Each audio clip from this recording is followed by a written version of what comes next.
off this list in our number 10 spot we have the Nina. The Nina was a ship that was once the flagship of the New York Yacht Club, but that unfortunately changed in 2013 when it disappeared on the Tasman seas with its owner and 6 other people on board. The ship had left New Zealand and was bound for Australia on May 29th, and it was estimated to be somewhere from an 8 to 10 day trip. The last time the ship was heard from was on June 4th, and it wasn't until June 12th that the search for the ship began after friends and family of those on board began to get worried as the ship was now a few days overdue. The rescuers searched until it was called off on July 6th after they had searched 737,000 square nautical miles and had found nothing. The search was extremely thorough and they still were unable to find anything. No yacht, no debris, no life raft, and none of the people on board.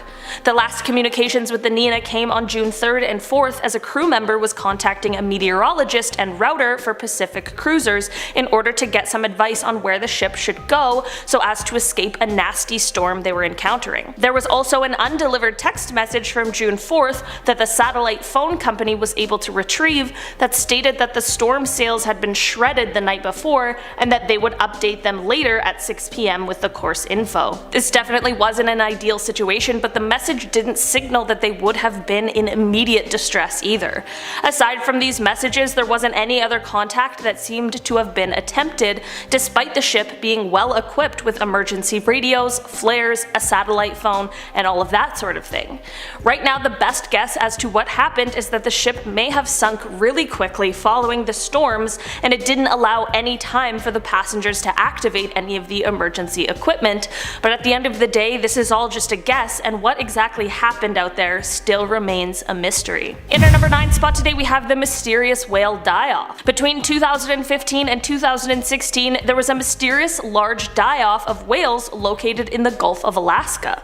The deaths first began to be discovered in late May of 2015 when the carcasses of endangered fin whales were found floating near Kodiak. The total of whales found in the area climbed to 30, with additional reports of 5 other whales found in the waters just off of British Columbia. Because of the difficulties in retrieving the past whales, it was almost impossible to find out what exactly was causing this.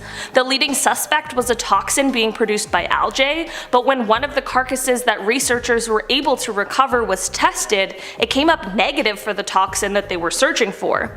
It is possible that the decomposition that had already taken place was the cause for this negative test, but it's also equally as possible that this just wasn't the cause in the first place. The good news is that since 2016, this strange and upsetting anomaly has stopped, so the whales are safe. But unfortunately, we aren't any closer to getting answers on what exactly happened here. In our number 8 spot today, we have the Kaz 2.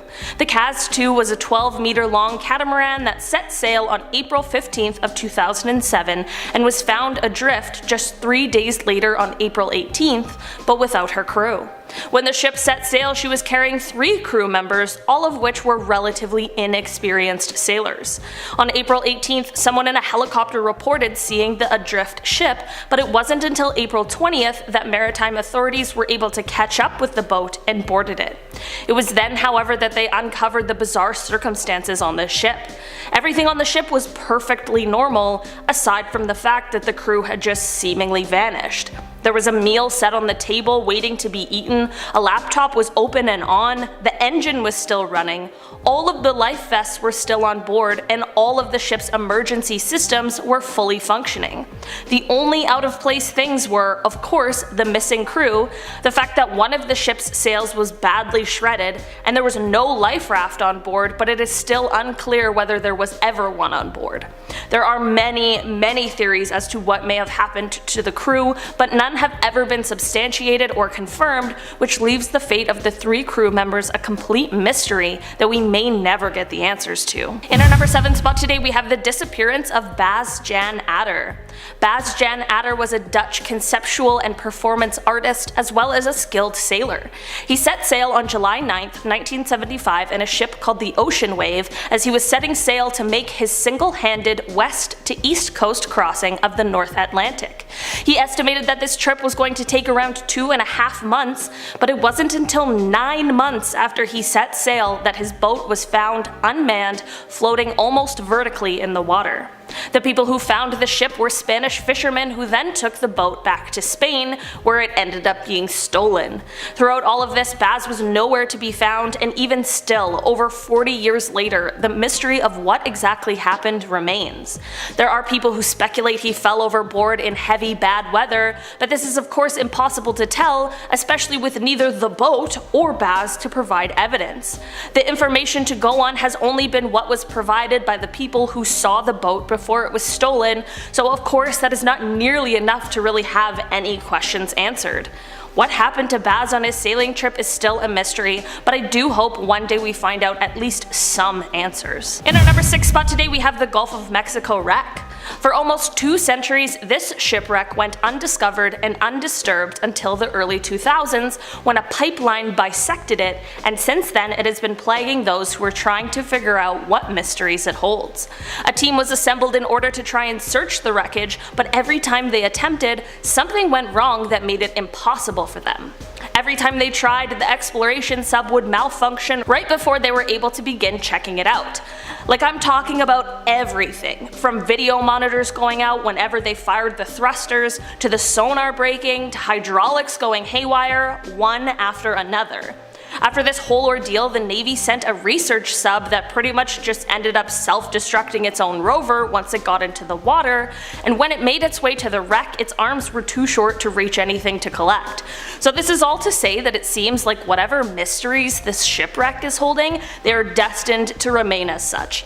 I'm starting to think that maybe this shipwreck is cursed. In our number 5 spot today, we have the disappearance of George Smith. George Allen Smith and his wife Jennifer Hagel Smith had just married and were aboard the MS Brilliance of the Seas, which is a Royal Caribbean cruise ship, as they were doing a Mediterranean cruise for their honeymoon. On July 5th, 2005, the ship was somewhere just off of the coast of Turkey when it was discovered that George had disappeared. The night he was last seen, he was intoxicated from both alcohol as well as prescription drugs, and there was blood evidence found in his cabin as well on the side of the ship. There were 2 main theories in regards to his disappearance, the first being that his intoxication led to him falling overboard the ship, and the other was that perhaps a robbery had gone bad and foul play had been involved. This case was investigated for over a decade, with even the FBI and their mafia division getting involved at one point. But despite this, neither George, his body, or what really happened to him has ever been found. There have been many assumptions made over the years, but 16 years later, it is still a mystery. In our number 4 spot today, we have the MV Tai Ching 21. On November 9th, 2008, a Taiwanese fishing vessel was found floating, but it was empty and had been totally gutted by fire.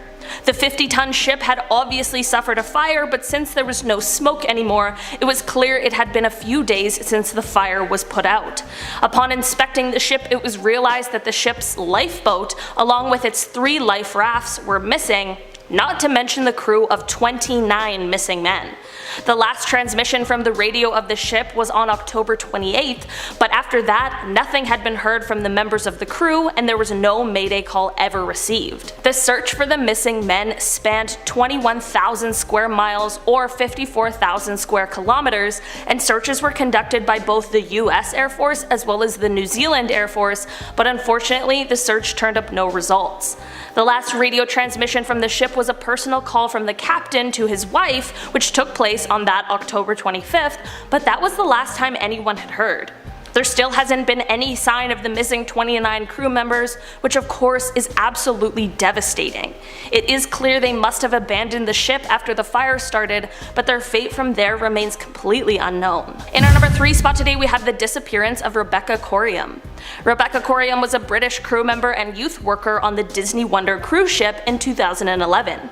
In the early morning hours of March 22nd, Rebecca was seen on CCTV footage in the crew lounge speaking to someone on the telephone, and it appears as though the conversation was a bit emotionally distressing for her. A few hours later, people began to worry because Rebecca hadn't shown up for the start of her shift, which was really unlike her, and when people went to go and see if maybe she had slept in or something like that, they were unable to locate her anywhere on the ship, which of course made people even more worried.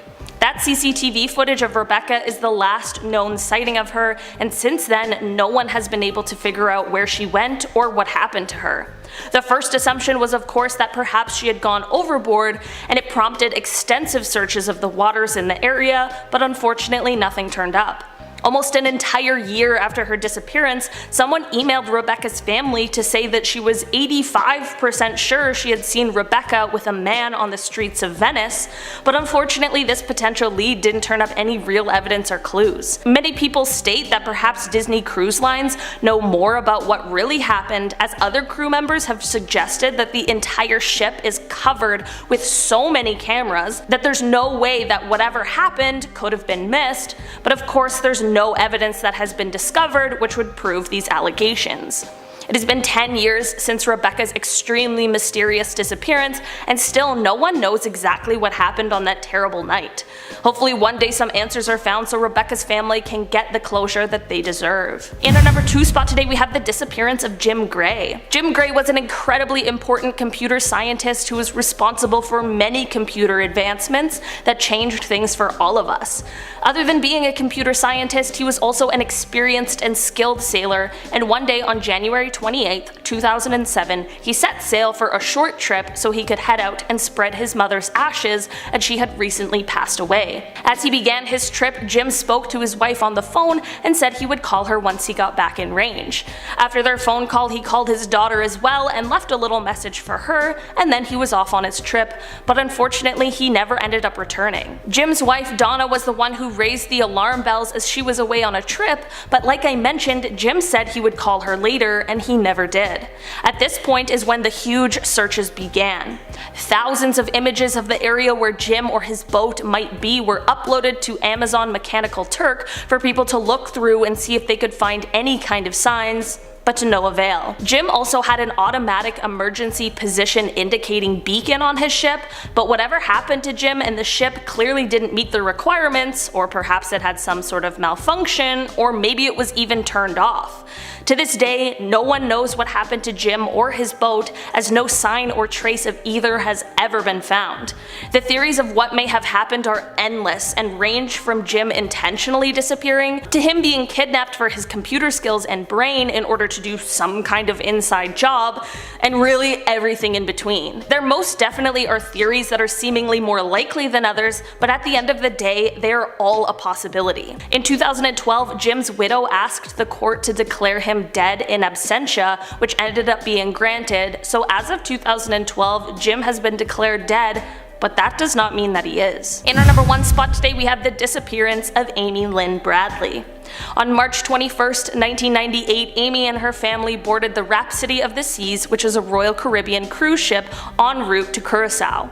On March 24th, after a fun night on the ship, Amy was hanging out and having a couple of drinks with the ship's band, and one of the members explained that she parted ways with them around 1 a.m. After this, around 5:15 a.m., Amy's father said he saw her sleeping on the cabin balcony. Unfortunately, however, once 6 a.m. rolled around, she wasn't there anymore, and this was the beginning of the mystery.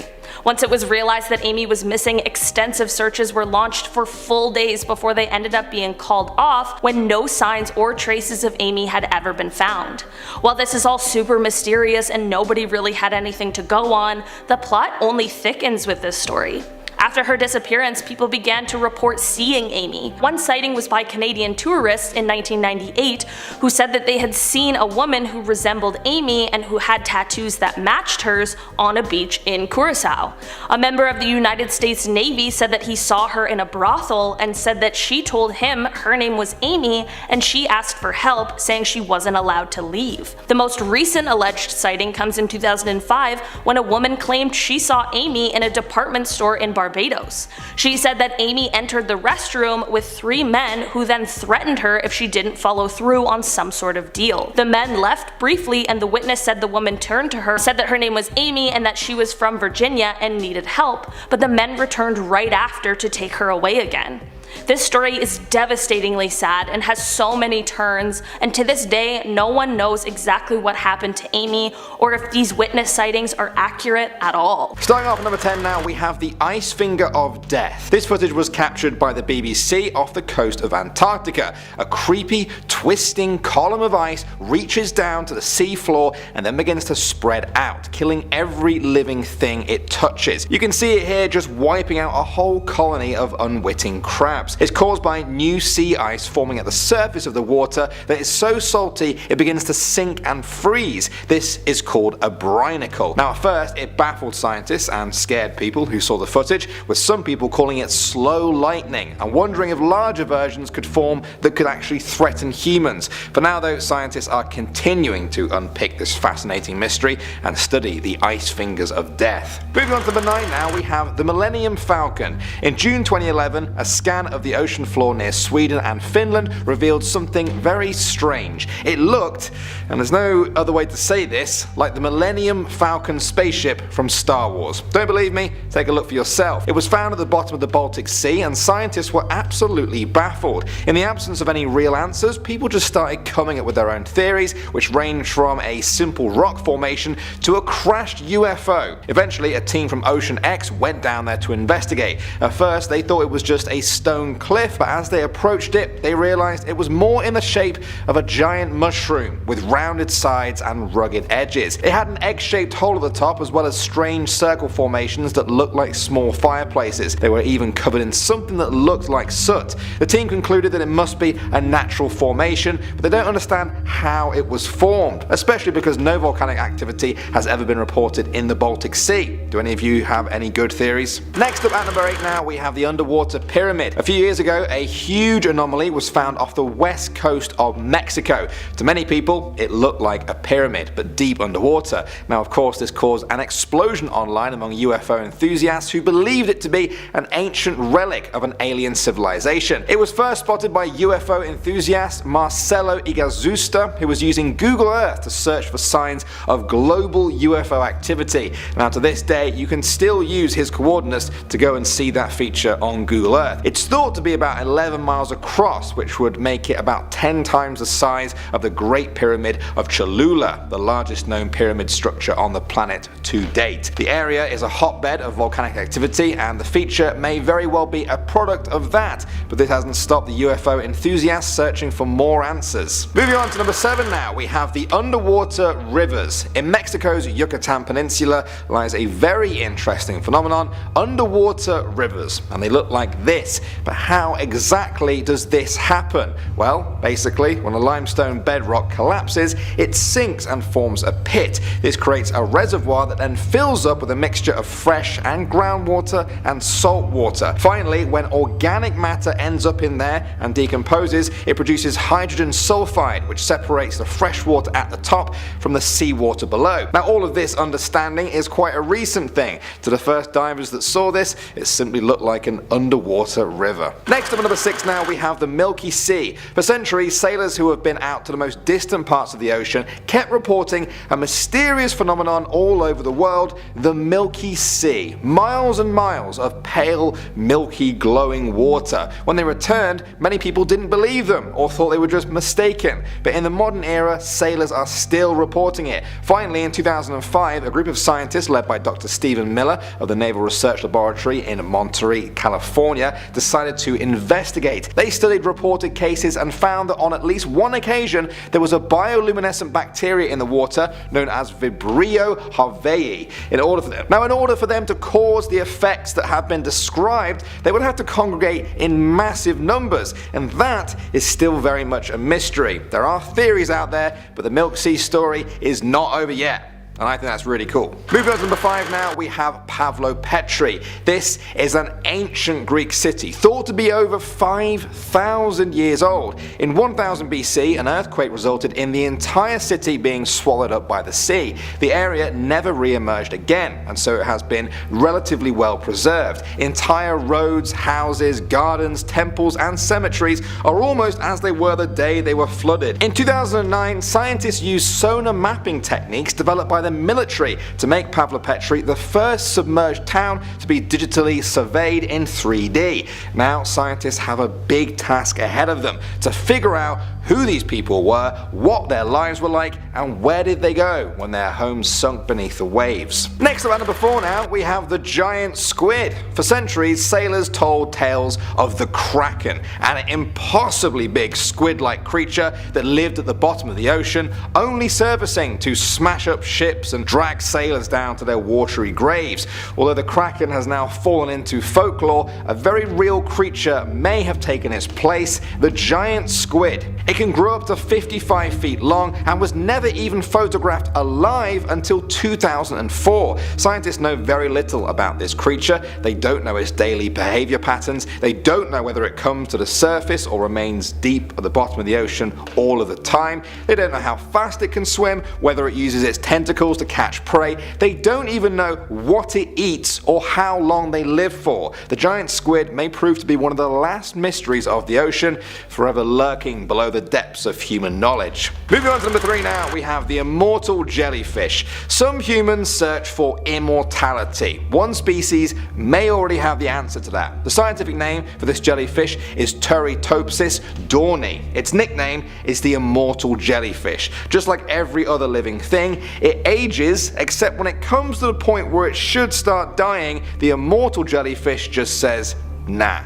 It then reverts back to its sexually immature stage, essentially becoming a child again. Their tentacles retract, their bodies shrink, and they sink to the ocean floor to start their whole cycle all over again. Now scientists still aren't sure about how the jellyfish are able to do this. That's one reason to study them. Another is that if we find out how they're doing this, we could use it to fight old age diseases in humans, or maybe even figure out immortality for ourselves.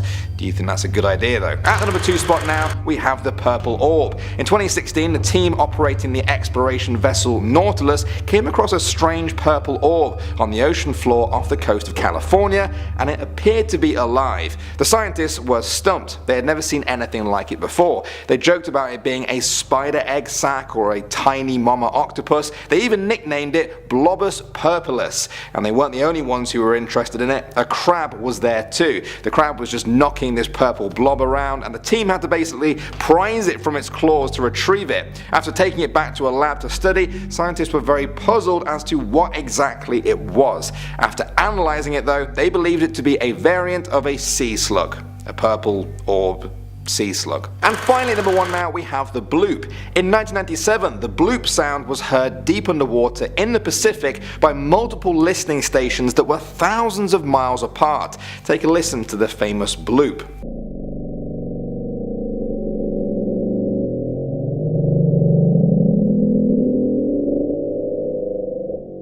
What was that? It was a total mystery. What made the bloop sound? Theories started to arise. Many believed that it was made by a massive unknown animal that had been awoken at the bottom of the ocean, but what could make a noise that loud? After studying the noise, NOAA, the research group, had determined that the noise wasn't made by an animal, but rather a natural event instead. They believed that it was the cracking of an ice shelf breaking up in Antarctica that sent sound waves right through the Pacific. Now of course, even to this day, there's a hardcore group of people that still believe the bloop was definitely animal made. Kicking off the list at number 10, living fossils. Also referred to as crinoids, but living fossils sounds way better, definitely. These little guys went extinct 273 million years ago, or at least so we thought. We found these dudes this past year, and they're these non-skeletal corals. They're cousins to starfish and sea urchins, but I gotta admit, they don't look nearly as cool. Starfish are the coolest, they're OGs. Discovered on the Pacific Ocean floor, this type of coral will attach itself to the stem of Japanese sea lily, and then they just become one over time. Any type of ocean life that undergoes symbiosis, that creeps me right out. I don't like barnacles. I have a fear of the ocean, and I'm super glad that we're doing this list. So let's move on as I get goosebumps. Ugh, I hate this. Thalassophobia, I think, is like a fear of deep water. I have that. I also have a fear of shallow water. I can't swim. Number 9, Chuck Lagoon. This lagoon was Japan's main base during the war, but come 1944, the United States launched an attack, what some deem is Japan's Pearl Harbor, where 60 ships were sunk and around 250 planes went down. So for 70 years, there's been a massive graveyard sitting in the Pacific, and it wasn't until recently where we got a good look at these haunting artifacts. A photographer by the name of Super Jolly went down and did the dirty work for us. He called this shoot one of the scariest dives he's ever done in his entire life. They described the atmosphere filled with human skulls, gas masks, and bullets as haunting. Yeah, you don't say. Nobody was expecting these artifacts to be that well preserved after all this time. That's the terrifying thing here. Photos are even still intact. You can see people's family members just sitting at the bottom. How sad is that? It's a haunting reminder of naval warfare, and also humans mostly suck. Number 8, MV Derbyshire. This ship was twice the size of the Titanic, but James Cameron didn't make a movie about it, so let me fill you in with less of a budget. MV Derbyshire was the biggest British registered merchant ship of all time to go down. That's an odd brag, but hear me out. She was assembled in 1976 but lost in 1980 en route from Canada to Japan. A Mayday distress call was never issued, and it was following proper ocean routes with weather routing companies, so they were doing all the right things. What happened? September 15th, 1980, a search began for the missing ship and crew, but 6 days later, the search was called off. Nothing was found. The ship was declared lost. The sister ship of the Derbyshire ended up sinking as well later on in 1986 due to deck cracking, so the families urged officials to search again for answers. Come 1994, the Derbyshire was found. Number 7, Garbage Island. There's a lot of treasure in the sea, but there's also lots of garbage because humans suck. Sorry. I mean, look at the top of the Pacific for the example, not even below it, but right on the surface, we have something called the Great Pacific Garbage Patch. It's located safely in the North Pacific subtropical gyre. There's basically 4 of these large systems, which are just massive swirling ocean currents moving warm and cool water about. They're whirlpools of garbage now. No wonder aliens don't want to come. They're like, no, this looks like let's just go to that planet. A plastic bag, for example, was found at the bottom of the Marianas Trench. We now have the deepest piece of trash. Kinda hard for Ariel to sing under the sea when she's got a plastic bag wrapped around her head. This great patch is larger than you think. It's more than twice the size of Texas. It's grown up to 60,000 square miles. Please recycle. Number 6, Yonaguni Monument. This structure was discovered in the 80s near Yonaguni Island in Japan, and the claim is that this is an ancient city, or it was long ago. It's 160 feet long and 65 feet wide, and we're pretty torn over this one. Some think it's man-made, with the lines being so straight that it looks like paths were literally carved out. And I mean, to be fair, that looks like a little staircase. If this was on land, I'd be climbing all over it. I'd think it was made on purpose, some ancient jungle gym. But the fact that it's so deep underwater makes us think that it was a natural formation, obviously. No one's going down there like pickaxing, holding their breath. The footage of it is pretty incredible. If I were to come across this, there's no way I would believe that it's all natural. What do you guys think? Number 5, holes. If you have trypophobia, you may want to look away for this next one. I have it, but I have a job to do, so I'll suffer. Off the coast of Big Sur, California, a survey revealed about 15,000 holes, and they're all roughly the same size. They all measure up to about 11 meters wide and 1 meter deep. The team at Monterey Bay Aquarium Research Institute found 15,000 of these, and then they found 5,000 more that are even bigger. The little guys are micro depressions and the big ones are called pockmarks. Initially, scientists thought methane under the sea floor was coming out to say hello, and then they left a crater. Rovers went down there, tests were done, no methane. In fact, there hasn't even been any activity for 50,000 years. These craters are doing a pretty good job though when it comes to the ecosystem. Now there's deep sea creatures just living in them without paying rent. How rude. They even found a whale skull just laying in one. Imagine being a crab and coming home to that. Number 4, USS Nevada. Deemed the unsinkable ship, and for good reason, the USS Nevada was lost in 1948, and it wasn't until a year ago where she was seen again. Unsinkable ship that sunk. What's going on here? Well, during the 1941 surprise attack on Pearl Harbor, the USS Nevada was the only battleship to get away in one piece. But barely, they barely got away. It took years of repairs, but she finally returned to battle in 1944 to support the Normandy invasion. A year later, it assisted the invasions of Okinawa and Iwo Jima, and then 2 atomic bomb tests were performed, and then post-World War II, she was finally deemed too ancient for service. So the Navy used the USS Nevada as target practice, and it took 5 whole days and lots of power to finally sink it. A torpedo was the final strike. And after it sank, the Navy wasn't really sure where exactly it would end up. It was more than 15,000 feet below the surface, so it could have gone literally anywhere. Hence why we can't find anything else on this list. You get it. Cut to last year, May 2020, a joint expedition by Ocean Infinity and Search Inc., led by Dr. James Delgado, found her. Just 65 nautical miles southwest of Pearl Harbor. Took a little while, but we gotcha. Number 3.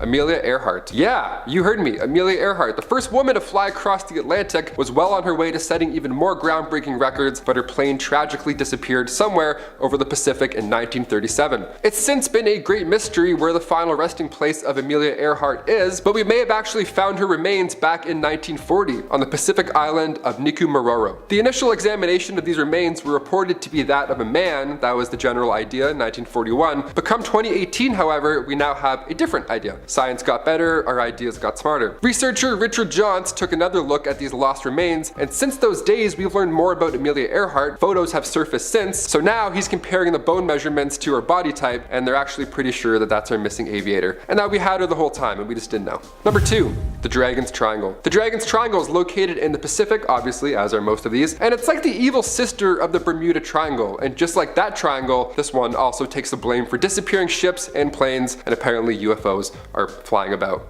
Of course. It's referred to as the Devil's Sea. These names are so scary sounding. Like, I don't know, change the names and maybe it won't be spooky anymore. Just an idea. There have been UFO sightings, magnetic anomalies, planes and ships vanish. In 1945, for example, a Mitsubishi A6M0 went missing and the pilot's distress call said the sky is opening up. Then they disappeared. 1955, a Japanese ship named the Shinyo Maru lost radio contact, and it didn't take long for the New York Times to coin the term the Devil's Sea. All these spooky triangles are ocean currents to blame, or is there something truly paranormal about the Devil's Triangle? Let us know in the comments down below. See Illuminati confirmed. And finally, number 1, crop circles. We'll finish this list off with a cute one, I guess. Although I'm arguing this is still pretty terrifying. Crop circles on the ocean floor. Aliens confirmed. They were first spotted back in 1995 off the southern coast of Japan, and for 16 years these things were blowing the minds of divers. Nobody knew where they were coming from. They would just be there one week and then gone the next. Tiny aliens or tiny pufferfish. That's right. In 2011, one of these dudes got caught in 4K, and it's one of the weirdest